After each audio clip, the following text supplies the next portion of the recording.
So మీరు పదే పదే చెప్తారు బీఆర్ఎస్ పార్టీకి మేమే ఓనర్స్, ఆనాడున్న టీఆర్ఎస్ పార్టీకి మేమే ఓనర్స్ అని మీరు పదే పదే చెప్తా ఉండే.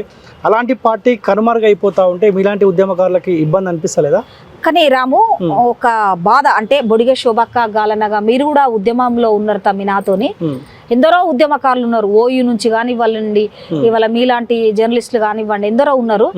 ఒక బాధ మనసులో మాత్రం చాలా ఉంది తమ్మి. ఎందుకంటే 1200 మంది బిడ్డలు బలిదానాలైన తెలంగాణ రాష్ట్రం కోసం మాలాంటి ఉద్యమకారులము అన్ని రకాలుగా కోల్పోయి, అన్ని రకాలుగా ఆస్తిపరంగా మానసికంగా అన్ని రకాలుగా కోల్పోయి ఏకైక agenda only professor Jayashankar sir తీసుకున్న నీళ్లు నిధులు నియామకాల కోసం తీసుకున్న ఆ ఎజెండాను పట్టుకొని వచ్చిన వాళ్ళము ఇలా కొట్లాడి ఇష్టపడి కష్టపడి తెచ్చుకున్న ఈ తెలంగాణను కుటుంబము అంతం చేసిందని ఒక బాధ మాత్రం ఉంది తమ్మి. అంటే ఇవాళ జెండా కలర్ సెలెక్షన్ చేసే కాడ బొడిగే శోభక్క ఉన్నది.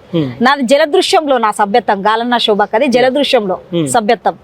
ఇవాళ కలర్ సెలెక్షన్ చేసిన కాండు మొదలుకుంటే ఇవాళ సింహగర్జనుడు మొదలుకుంటే ప్రతి ఉద్యమంలో శోభక్క గాలన్న ఉంది. కష్టపడి ఇష్టపడి తెచ్చుకున్న తెలంగాణను ఇవాళ కేసీఆర్ కుటుంబ అహంకారంతో ఇవాళ జీరో అయిందంటే ఓ రకంగా బాధ అనిపిస్తుంది.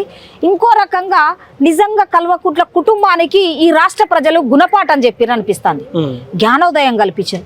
ప్రజల్ని దూరం పెట్టిన ఏ పార్టీ అయినా అంతేకాదు ఉద్యమకారులను దూరం పెట్టినందుకు నాకు ఈ పనిష్మెంట్ జరిగిందని క్షణము కల్వకుంట్ల కుటుంబం అనుభవించాలి.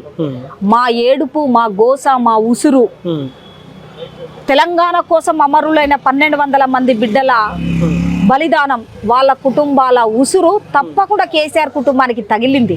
నేను మీతో హుజరాబాద్ బై ఎలక్షన్ లో కూడా అన్నా, తప్పకుండా పోతారు తమ్మి, నాశనం అయిపోతారు మమ్మల్ని ఏడిపించిన వాళ్ళన్న. అట్లా అయింది.